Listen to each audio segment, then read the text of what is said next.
como lo habíamos anunciado en las redes sociales, tanto del Círculo de Apoyo al Neurodesarrollo como en las personales, hoy voy a hablar acerca de las generalidades de la evaluación en el trastorno por déficit de atención.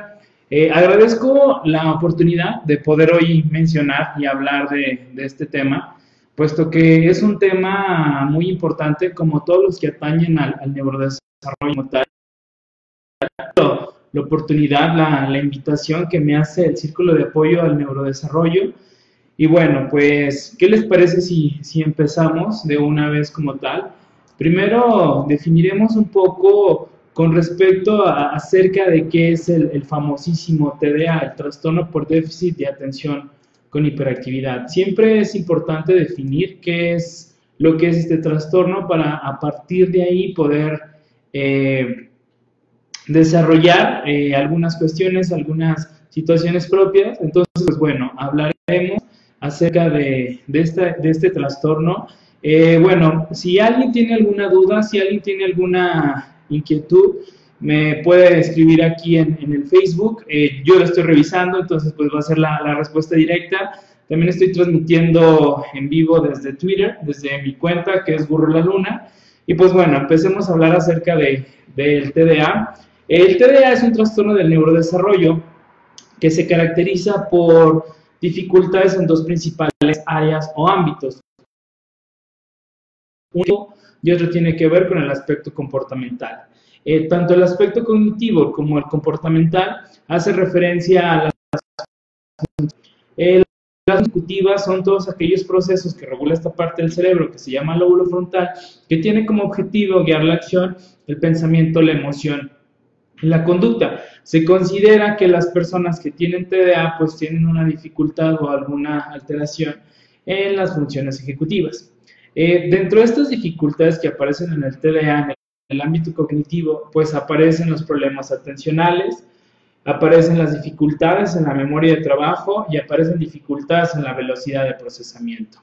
La memoria de trabajo es la memoria a corto plazo, la memoria que utilizamos cuando estamos siguiendo alguna instrucción, cuando estamos haciendo alguna operación, cuando estamos leyendo, es decir, es la memoria que utilizamos en un momento inmediato, necesitamos esa información, después ya no la necesitamos y se olvida como tal.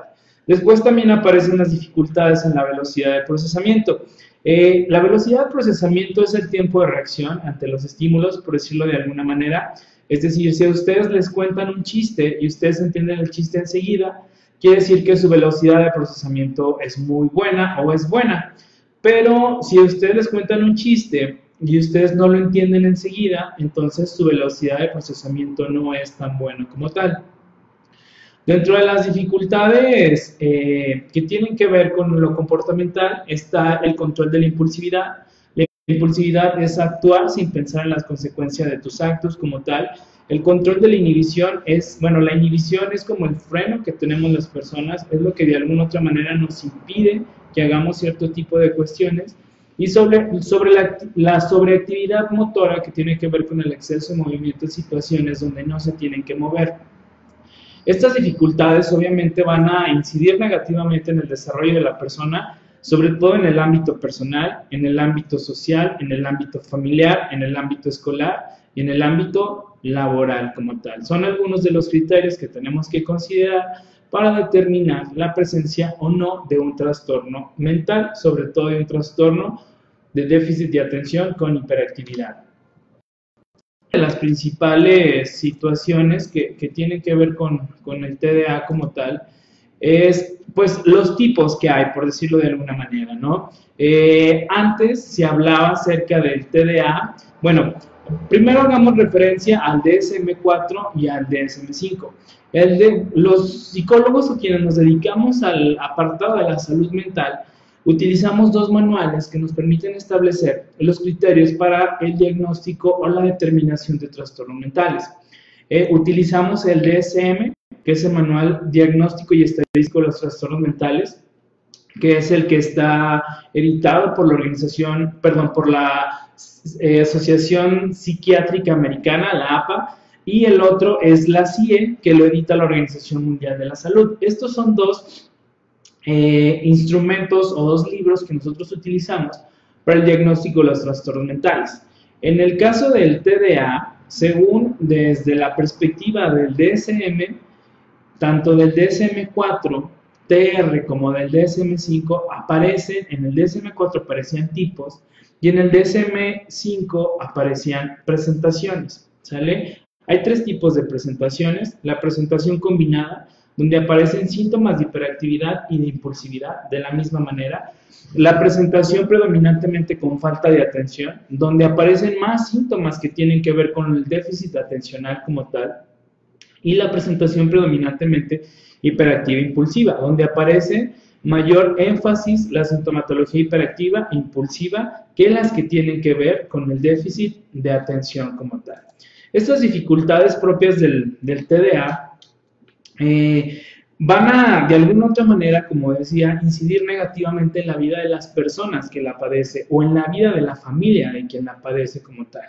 Algunas de estas dificultades o algunos de estos síntomas, el nacimiento, por ejemplo, tienen que ver con algunos problemas para dormir. Los chicos tienen o las chicas tienen algunas dificultades para dormir, tienen algunos problemas para ser alimentados, también tienen problemas en el desarrollo, sobre todo en las situaciones que a veces tienen que ver con el lenguaje y con la motricidad, y a veces también ocurren llanto y rabietas que son difíciles de consolar.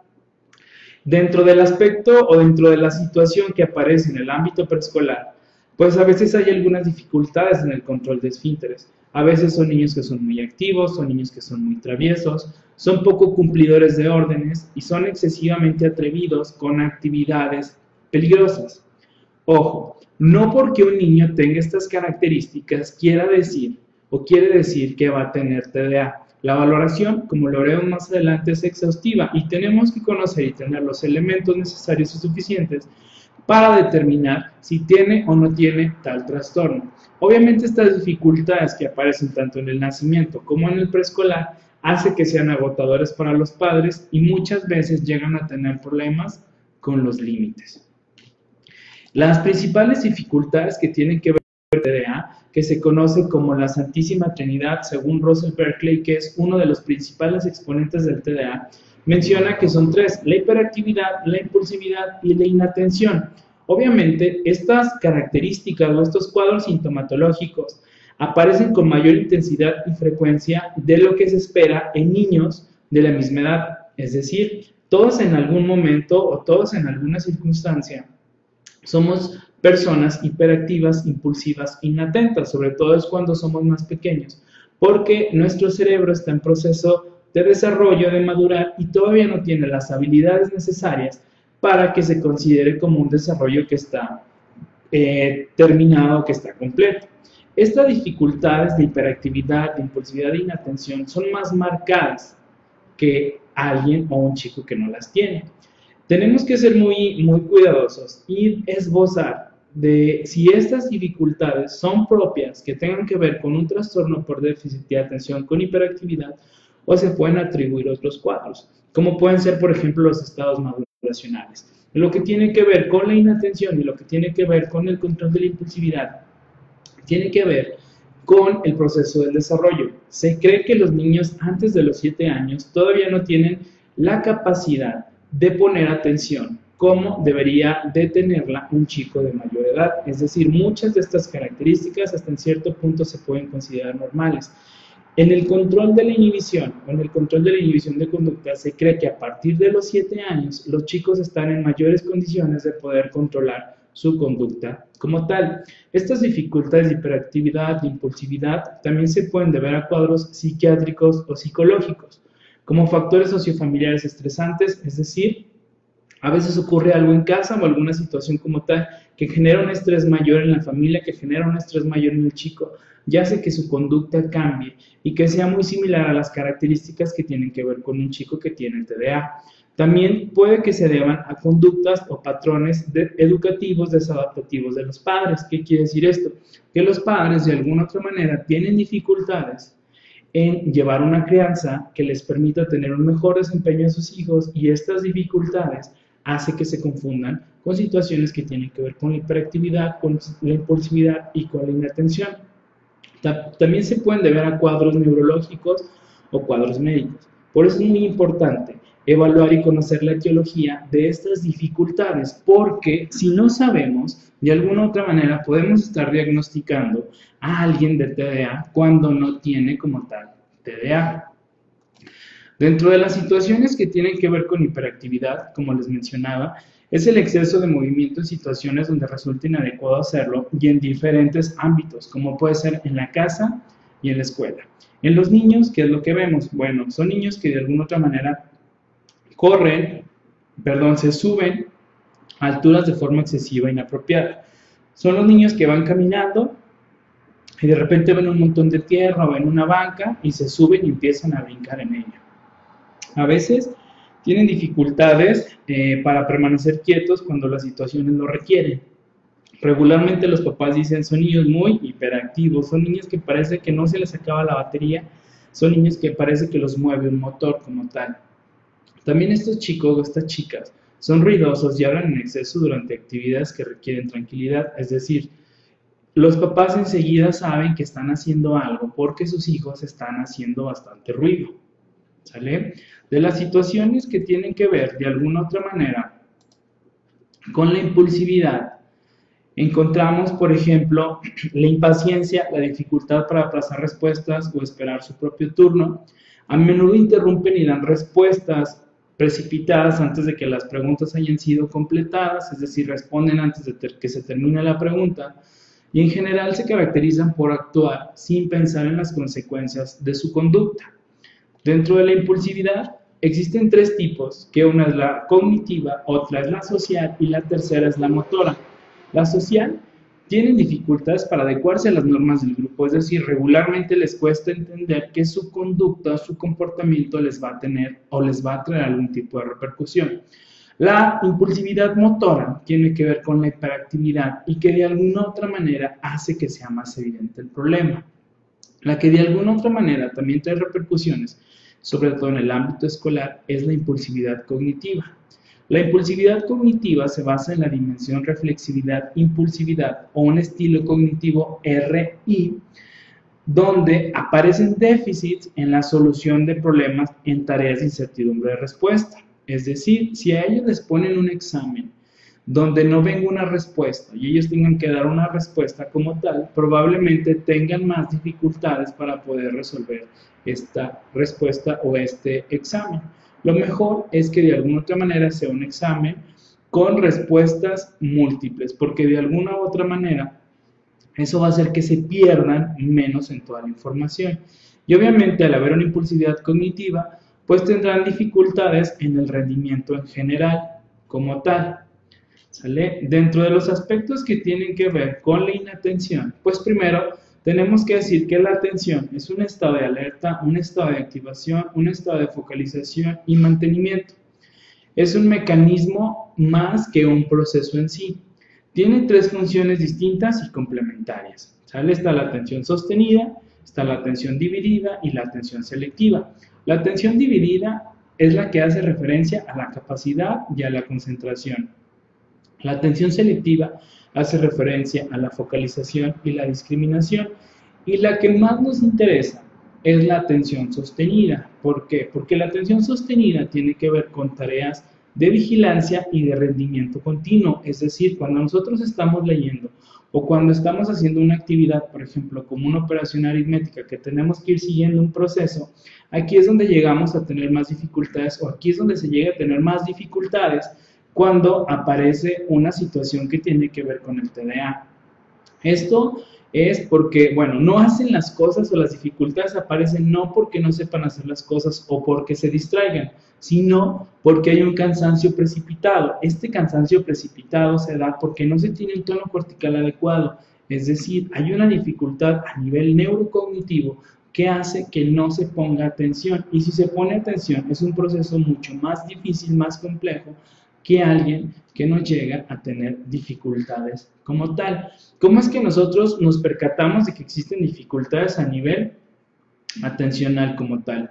Bueno, hay dificultades para mantener atención en tareas que suponen un esfuerzo mental sostenido, no prestan suficiente atención a los detalles, cometen errores por descuido o por despiste y evitan tareas con un esfuerzo mental sostenido, es decir, todas aquellas actividades que de alguna otra manera les cueste trabajo, va a hacer que él se rehúse a hacerlas, ¿sale? A menudo parece que no escuchan, les cuesta trabajo seguir órdenes e instrucciones. Hay una dificultad para organizar tareas y actividades con tendencia a olvidar y a perder objetos. Los papás regularmente mencionan que ya perdió el lápiz, que ya perdió los útiles escolares, que se le olvidó apuntar la libreta, que el suéter o la chamarra de la escuela ya no lo encuentran. También suelen distraerse con estímulos que son irrelevantes, es decir, están haciendo alguna actividad y de repente voltean y ya perdieron el hilo de lo que estaban haciendo. Y también estas dificultades atencionales aparecen o se cree que aparecen con mayor frecuencia en el ámbito escolar, es decir, cuando de alguna otra manera, la exigencia académica aumenta, es que aparecen estas dificultades atencionales. Dentro del proceso diagnóstico, dentro de las características o situaciones que tenemos que valorar en una persona que se considere que tiene TDA, es importante que siempre, de alguna otra manera, tengamos el mayor número de elementos para poder determinar y saber qué tipo de dificultades son las que se tienen y si estas dificultades necesariamente tienen que ver con un trastorno por déficit de atención con hiperactividad. Yo les explicaré de manera general y de manera específica cómo es que se lleva a cabo un diagnóstico de TDA tanto en chicos, en adolescentes o adultos de temprana edad y en adultos ya mayores, ¿sale? Entonces, pues bueno, siempre iniciamos con una entrevista inicial, es decir, con un motivo de consulta. Es el primer acercamiento que el especialista tiene con la familia o con la persona que busca aclarar la situación que tiene como tal. Regularmente, ellos mencionan palabras o frases que nos hacen darnos una idea de cuáles son las dificultades que se tienen para establecer una serie de preguntas que nos permitirán conocer nuestra hipótesis diagnóstica y partir de ahí. El motivo de consulta regularmente los papás de los chicos que tienen esta dificultad, tanto en la infancia como en la adolescencia, hacen referencia a dificultades en el ámbito escolar, que son chicos que se distraen con mucha facilidad, que son chicos que siempre les ha costado tener buenas notas, que son chicos que de alguna u otra manera han tenido problemas de comportamiento porque están acostumbrados a hacer las cosas como ellos quieren, son chicos que regularmente les cuesta trabajo hacer actividades, como decíamos, actividades de una atención sostenida. En el caso de adolescentes, pues regularmente los papás mencionan un historial académico con bastantes dificultades, chicos que de alguna otra manera no tuvieron un buen desempeño social, tuvieron dificultades con algunos de sus compañeros como tal. De igual manera, en el caso de los adultos, pues bueno, mencionan que son muy olvidadizos, que les cuesta mucho trabajo hacer una actividad, que procrastinan, es decir, que aplazan mucho el poder hacer una actividad como tal, que de alguna otra manera tienen que tener recordatorios, tienen que tener alarmas para poder determinar o hacer alguna actividad o recordarles alguna actividad. Es decir, a partir de aquí empezamos a conocer y determinar hacia dónde van esas dificultades. Después hacemos una exploración del estado mental, es decir, tratamos de evaluar aquellas funciones cognitivas que nos hacen saber que la persona está en una condición óptima de conciencia para poder determinar y continuar con la exploración. A partir de ahí hacemos una historia clínica, es decir, empezamos a conocer desde dónde es que vienen las dificultades, cuáles son los antecedentes significativos y cuáles son de alguna otra manera aquellas situaciones que han estado presentándose como tal. Después de esto hacemos nuestra hipótesis diagnóstica, es decir, tratamos de tener los elementos y de valorar algunas otras cuestiones para corroborar o descartar que la persona tenga un trastorno por déficit de atención con hiperactividad. Hasta aquí les hablé de una primera fase que es una exploración inicial. La siguiente fase comienza con una exploración psicopatológica. La exploración psicopatológica es aquella valoración que utilizamos o que nos basamos desde un punto de vista clínico, desde un punto de vista médico o neuropsicológico, neurológico. Sobre todo Desde un punto de vista médico y neurológico, neuropsicológico, es importante tener ciertos elementos para determinar si es necesario realizar una valoración en este sentido. Primero hablaré acerca de la evaluación clínica, es decir, conocer un poco los criterios diagnósticos. Yo les mencionaba al principio que nosotros utilizamos el DSM, en este caso el 5, que es el vigente, y la CIE-10, donde hablan acerca de características que tiene una persona que presenta TDA.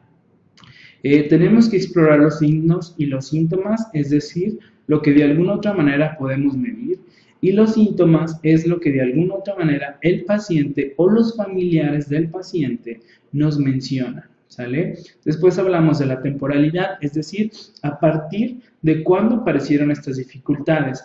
Antes, cuando estaba vigente el DSM-4TR, decía que las dificultades aparecían antes de los 7 años.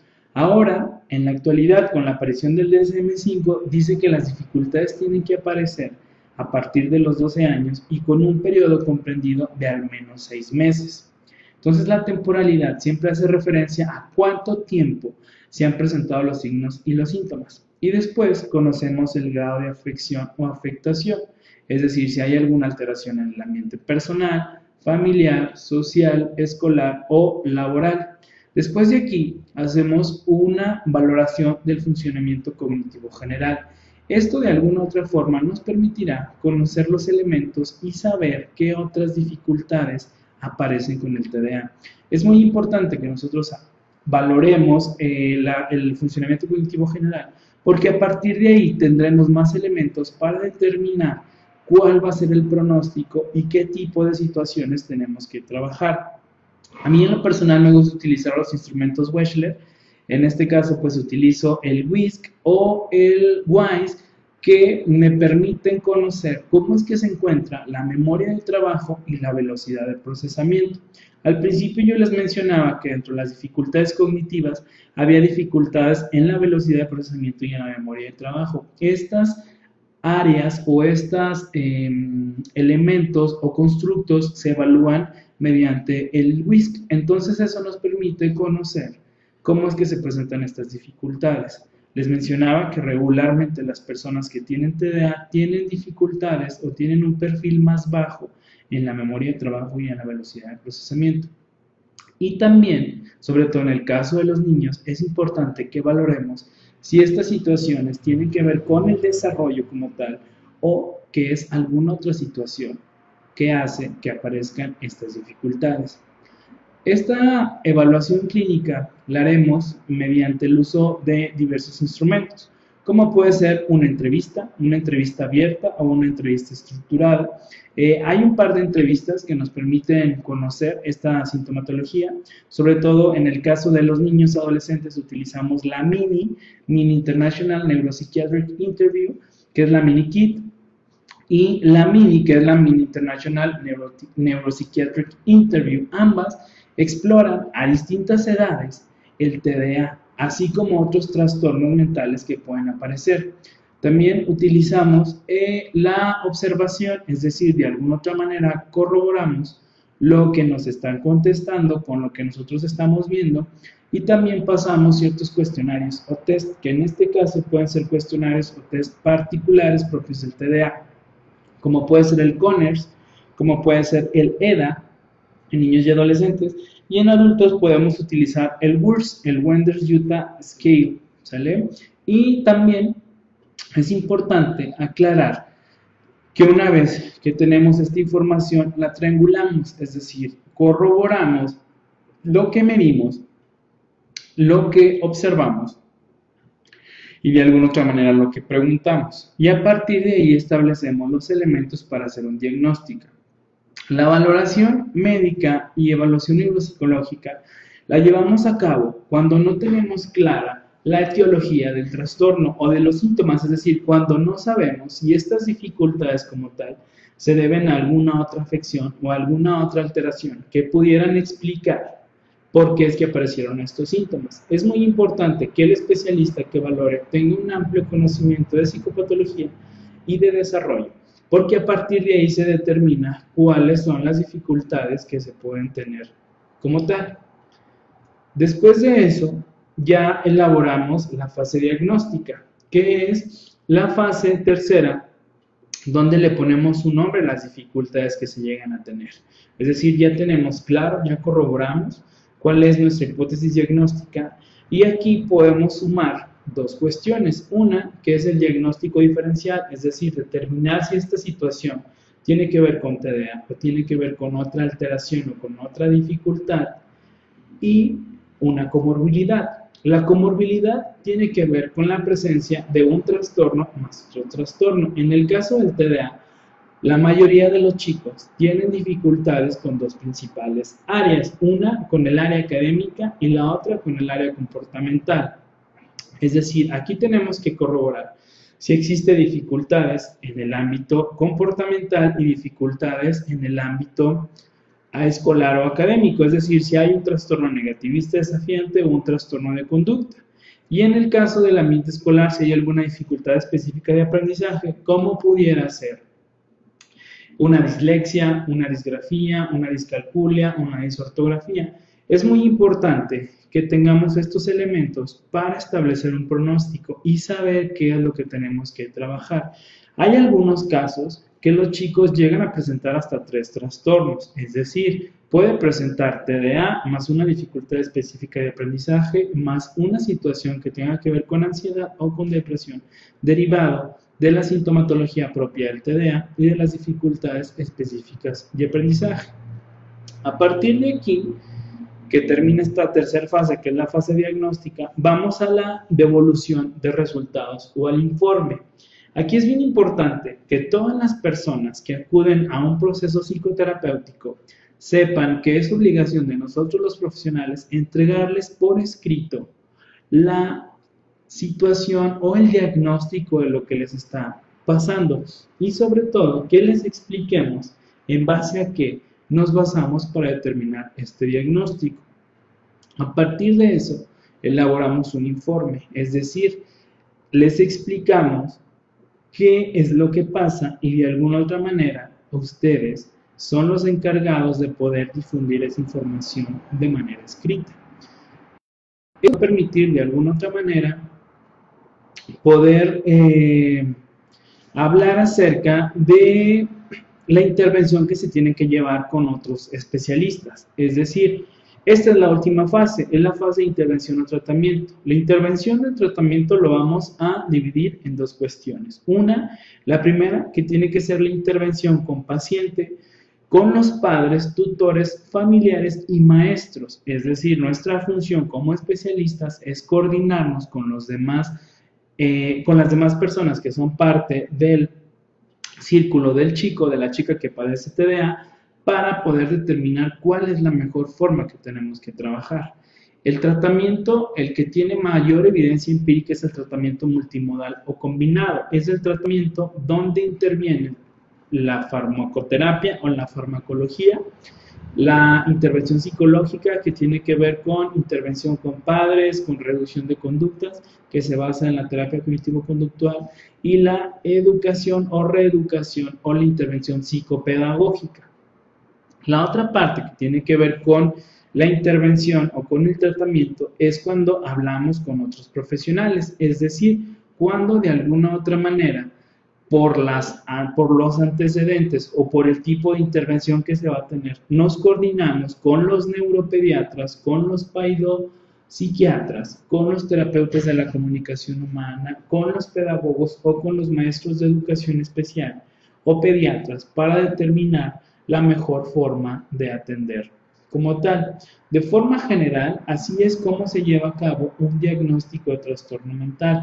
Hay que recordar que el rapport, es decir, este vínculo positivo que se establece con la persona o con la familia de la persona, se tiene que llevar durante todo el proceso, no solamente es la primera sesión, sino el ambiente cálido de respeto se tiene que tener durante todo el proceso diagnóstico.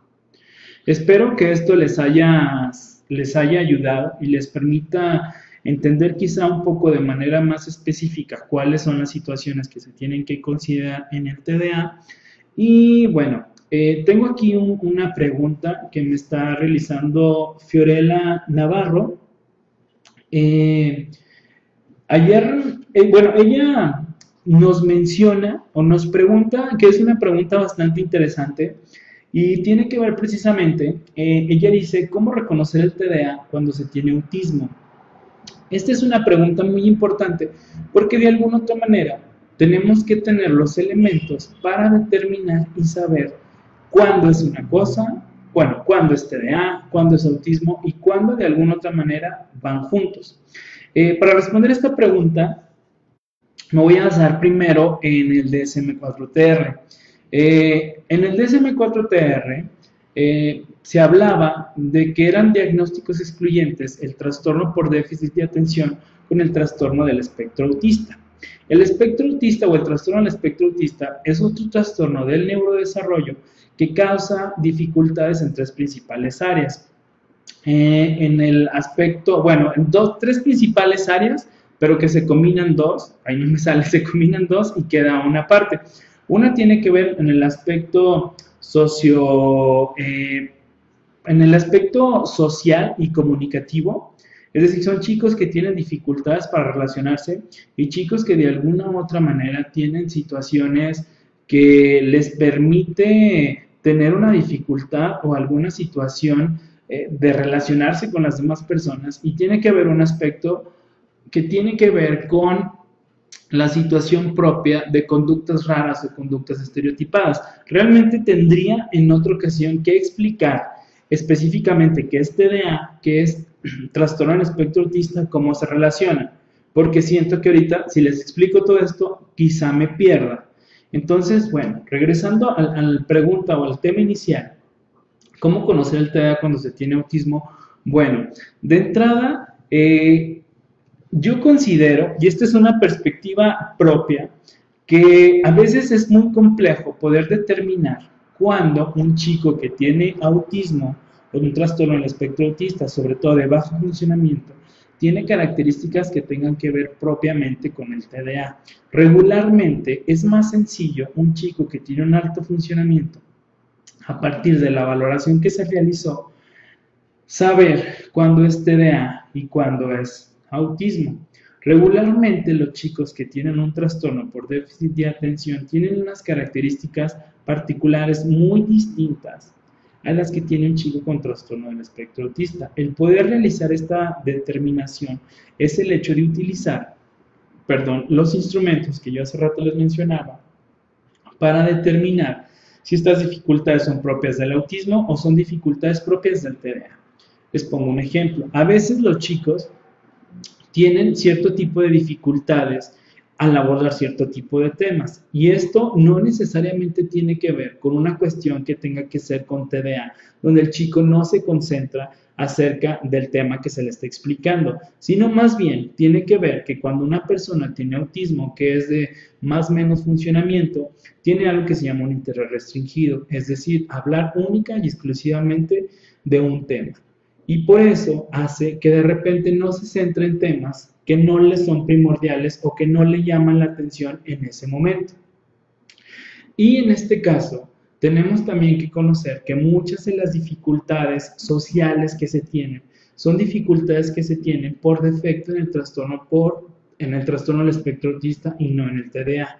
Los chicos que tienen autismo regularmente tienen dificultades para relacionarse con las demás personas y hacen preguntas o comentarios indiscretos, inoportunos. Y esto también llega a ocurrir con los chicos que tienen TDA. Pero los chicos que tienen TDA llegan a comprender que su comportamiento hace que estas dificultades se vayan presentando. Por eso es que de repente dejan de hacerlas. Y en el caso de los chicos con autismo, tienen de alguna u otra manera dificultades para entender que su comportamiento tiene alguna repercusión. Insisto, esto es un poco complejo de explicarlo por aquí. Tendría primero que explicar propiamente qué es autismo, después explicar como las diferencias y las situaciones en las que son totalmente diferentes. Espero, Fiorella, que te haya dado un poco respuesta. Sobre todo también, bueno, algo que puede responder a esta parte es conocer el perfil neuropsicológico que llegan a aparecer a partir del uso de los instrumentos.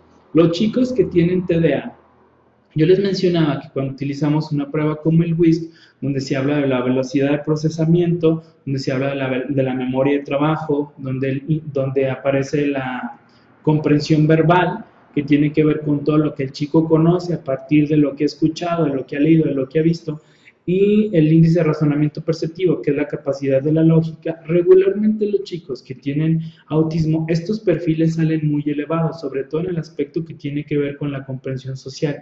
La velocidad de procesamiento y la memoria de trabajo regularmente no tienen dificultades como llegan a aparecer las dificultades que tienen que ver con el TDA. Entonces, bueno, yo me comprometo a más adelante poder explicar qué es el trastorno del espectro autista y en qué se relaciona con el TDA. Ok,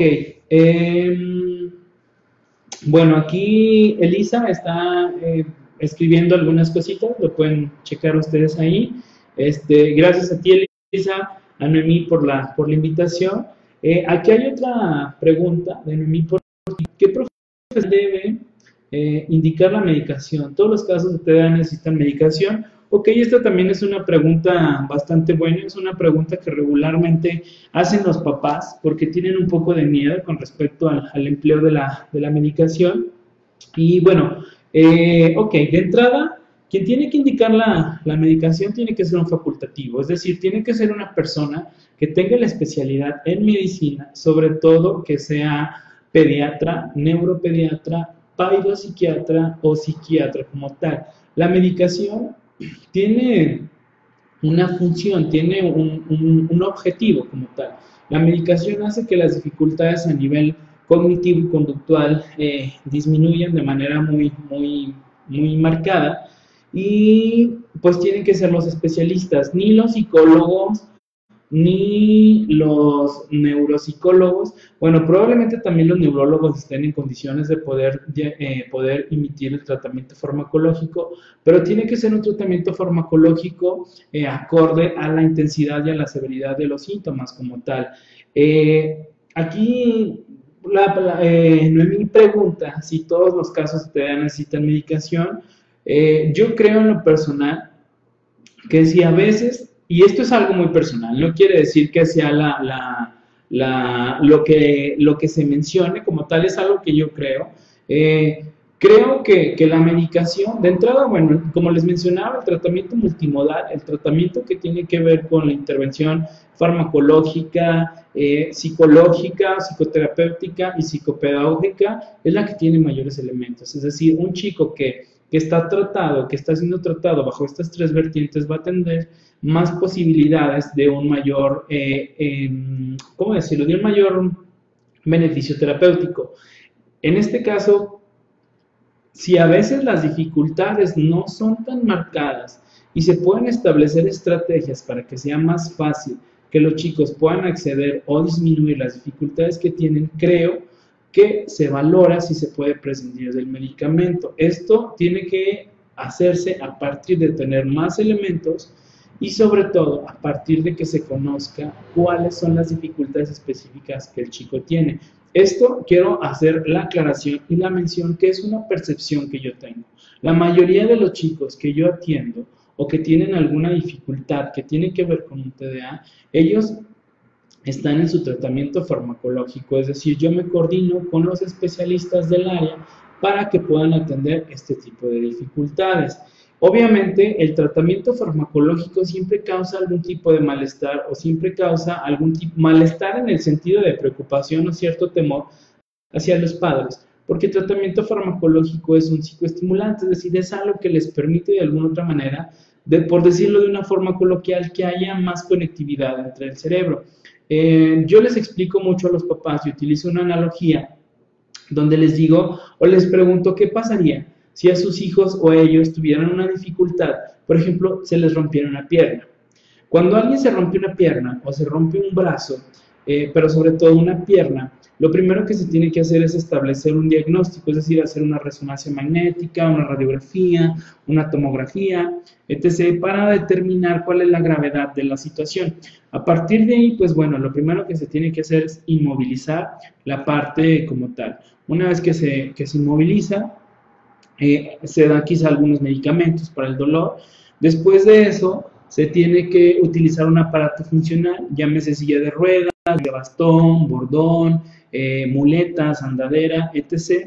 Y después de eso, cuando ya hay una mejora significativa o que el hueso de alguna otra manera soldó, pues se va a rehabilitación para que la pierna que se fracturó o el hueso que se fracturó pueda de alguna otra manera tener la funcionalidad que tenía antes de la fractura.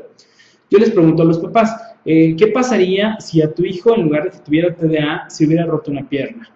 ¿No le llevarías a hacer una radiografía? ¿Qué pasaría si no se la haces? Pues no vas a conocer la magnitud de la dificultad. Ok, bien, le hacemos la radiografía, le hacemos lo que se tenga, lo que crea el médico que es pertinente. A partir de ahí, se le enyesa, se le inmoviliza la parte, pero no se le da un aparato funcional y se lleva a rehabilitación. Probablemente la lesión se haga más grande. Ahora les pregunto a los papás, bueno, sí, optamos por la radiografía, inmovilizamos, aparato funcional, pero no va a rehabilitación. ¿Qué va a pasar? Bueno, probablemente el chico no tenga una funcionalidad como tal, es decir, le cueste trabajo poder volver a hacer las actividades que antes hacía. Entonces, les pregunto luego a los papás, bueno, imagínate que eso pasa lo mismo con el TDA, es decir, el diagnóstico, la tomografía, la radiografía, se basa en estos instrumentos que nosotros utilizamos. Inmovilizar, de alguna otra manera, es el apoyo, la contención que los padres, que los maestros, que la familia va a dar para que esta dificultad no sea más grande. Luego vamos con el aparato funcional. El aparato funcional es el tratamiento farmacológico. El tratamiento farmacológico no es de por vida. El tratamiento farmacológico hace que las reeducaciones o el tratamiento psicopedagógico o psicológico sea más fácil que se lleve. Una vez que el chico aprendió de alguna otra manera las técnicas o estrategias que nosotros queramos que él aprenda para que tenga un mejor desarrollo, probablemente ya no sea necesario que se utilice el tratamiento farmacológico y va disminuyendo. Es decir, primero empiezas con una dosis grande, que pudiera ser una silla de ruedas, después empezar a disminuir para que en lugar de la silla de ruedas sean unas muletas, una andadera, un bastón, etc., hasta caminar poco a poco por sí mismo. Y el último, llegamos a la fisioterapia o la intervención en este sentido. Es decir, quienes hemos asistido a rehabilitación o fisioterapia, primero nos atienden, nos enseñan, nos dan algunos ejercicios en casa y después nosotros los llevamos en casa como tal. Esto es, de alguna otra manera, el apoyo psicopedagógico, es decir, nosotros no siempre vamos a estar en la vida del paciente, le tenemos que dar herramientas a ellos y a los familiares para que de alguna otra manera puedan atender las dificultades que se tienen. Entonces, bueno, creo que esa va a ser mi participación como tal. Me parece que ya no hay más preguntas. Ok, aquí está, precisamente hablé de esta situación, perdón. Bueno, aquí hay algunas otras preguntas, se las voy a leer. Mi hijo fue diagnosticado con TEA a los 12 años y medicado desde los 14 con Adarix y tomaba una pastilla para controlar su impulsividad. El año pasado estuvo muy delicado con una meningoencefalitis y el Guillain-Barré, y desde entonces ya dejó el Ardix y las pastillas para la impulsividad por indicaciones de su neuróloga. Por el Guillain-Barré, que es una situación bastante compleja, quedó inválido y tiene momentos de impulsividad fuerte, como puede ser para controlarlo sin necesidad de la medicación. Sí, me agradecería que esta información a mí me ayudó mucho a los grupos a los que pertenezco de TDA. Bueno, en el caso de Ana Carellino, si quieres, me puedes contactar. Está mi Facebook aquí en la transmisión que estoy dando, por si tienes alguna duda o alguna inquietud, poderte responder como tal. Sí, hablamos precisamente del temor de los padres. Un saludo a Araceli, que bueno, he estado platicando un poquito con ella, que es desde Irapuato y también preside una asociación de TDA que es de Irapuato. Y, ok. Ok, sí, ya me escribió acá que podemos hablar por inbox, muy bien. No sé si alguien tiene alguna duda antes de poder cerrar la transmisión como tal. De todos modos, bueno, en la transmisión del video aparecen mis datos. Mi Facebook es psicólogo infantojuvenil, Juan Antonio Burrola L. Ahí si tienen alguna duda, si tienen alguna inquietud, me pueden buscar. En mi red social, en mi Facebook, hay algunos otros videos que he estado hablando. Hace poquito hablé de autismo, que luego será un tema que voy a tratar aquí. Y bueno, espero que esto les haya sido de utilidad. Si ustedes en algún momento consideran que tienen alguna duda, alguna inquietud, pues se pueden poner en contacto conmigo. A veces me tardo en contestar, la verdad, les soy honesto. A veces sí tengo bastantes mensajes que no contesto. No es porque no los quiera contestar, sino que a veces los dejo así sin contestar, porque luego los leo y se me olvida contestar y creí que ya contesté, y hasta que reviso otra vez todos los mensajes, pues me doy cuenta que no lo hice. Igual también si en algún momento hay alguna actividad que consideran que yo les puedo ayudar, alguna situación que les pueda como orientar, pues se pueden poner en contacto con su servidor en las redes sociales. Y pues bueno, un gusto a todas las personas que lo estuvieron viendo. Les agradeceríamos enormemente que lo pudieran compartir para que esta información pues les llegue a más personas. Y pues bueno, cualquier cosita que estoy al pendiente y nos vemos, que estén muy bien. Y bueno, nada más para cerrar, por favor sigan todas las indicaciones de la contingencia que ha causado el COVID-19 y ayudemos entre todos a reducir que esta situación a hacer que la curva crezca menos. Y pues bueno, eso es todo. Que tengan un bonito fin de semana y pues nos vemos. Muchas gracias.